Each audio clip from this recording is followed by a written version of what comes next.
Hi, my name's Josh Trineman. I am a co-producer and writer in one half of a project called Luo, and I'm also a freelance mix engineer and content producer for Ampify. Generally speaking, it usually takes me about anywhere from about a day to a month to finish a tune. But it can vary a lot. Can go on for longer sometimes. My process is usually a combination of software-based production and writing, along with live instrumentation that I record and then edit and sample and resample myself. So yeah, it varies a bit, but yeah, generally speaking, I tend to work with electronic music and stuff that's kind of glitchy and experimental, things like breakcore and IDM. Yeah, I dabble in a few different areas.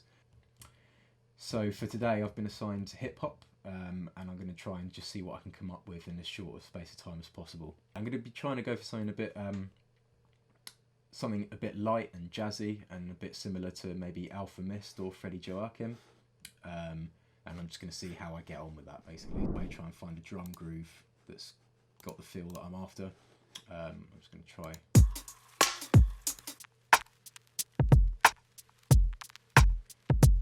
Okay, that's cool. So I'm going to just start with that beat, and I'm going to set my tempo to 95 and my keys set at D, just to make sure that all my samples, anything that I pull in from here, all just snaps to that, keeps it nice and neat.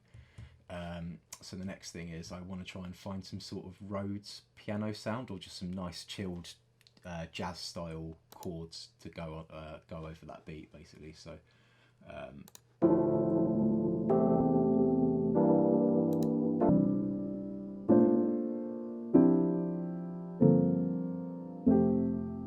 yeah, that'll do. That's perfect. So I'm just going to whack that in and see what the two sound like together.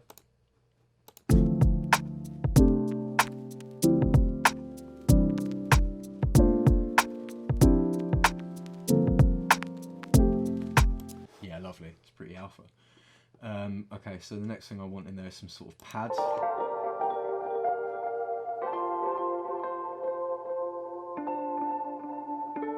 Yeah, straight away, I like that immediately.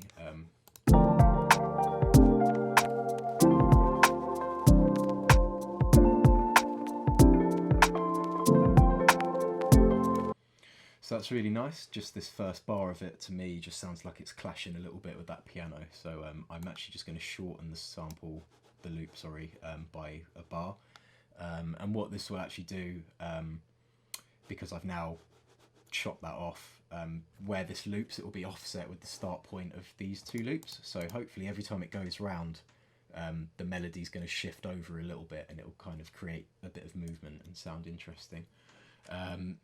Also, what I'm going to do is just a little, because I'm going to want to thicken this up for maybe a chorus part or something. So I'm just going to take this iteration of the loop here and turn it down by an octave, and then I'm going to copy this loop over down onto this track and turn it back up to where it was. So now I've got these two playing together. They should thicken each other up a little bit.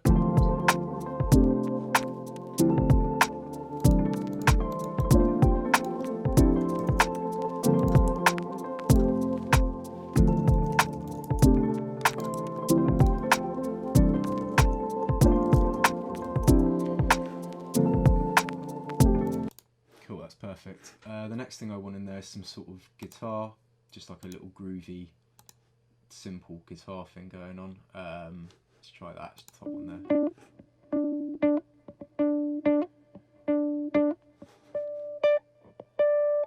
That's perfect. Yeah, you can hear there that it's sort of, the pitch warbles a little bit whilst the pitch algorithm is trying to sort of catch up with the tracking of shifting it into the key of D. But yeah, let's just see how.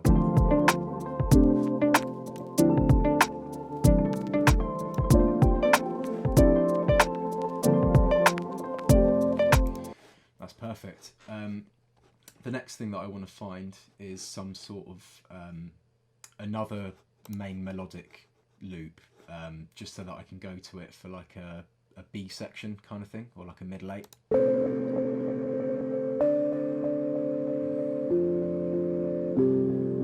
Yeah, again, straight away, the first thing I click on is what I want. It kind of evokes taiko or Boards of Canada to me a little bit. So maybe it doesn't totally fit with the Alpha Mist thing I was trying to go for, but let's just see what it sounds like.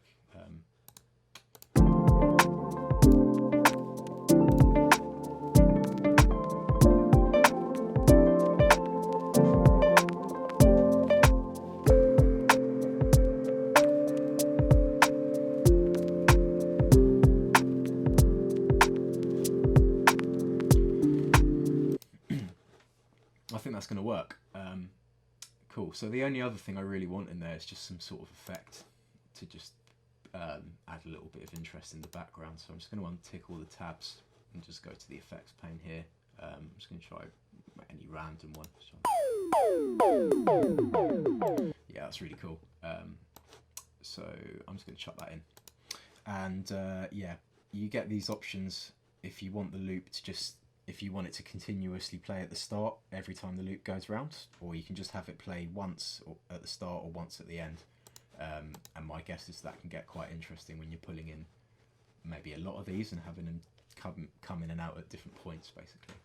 But yeah, now that I've actually got basically all of my sounds in the projects that I want to use, I'm just going to try and create a little structure using what I've got here. So just going to move these away a bit. So I'm going to have it start with just the drums and the piano, and then sort of gradually build up to a chorus part. So let's have that run for 8 bars, 8 bars, section length 8 bars. Then I guess we should go back to another sort of verse part here, maybe. And keep the guitar carrying over into that section. Then yeah, so we've sort of got intro, first verse, chorus, second verse, B section, middle 8. I'm going to put like a little drumless moment of that over, a little, just maybe make that short so it's like 2 or 4 bars, just like as a little link going back into a final last chorus here.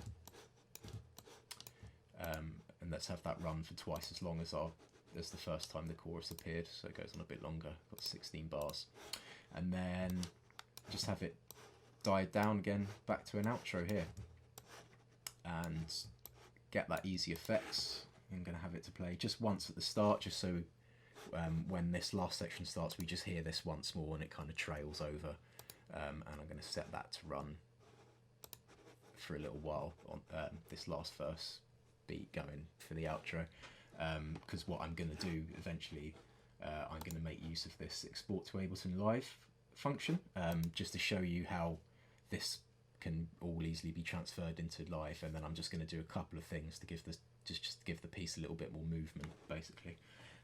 So I'm just going to play it from the top and see how it sounds.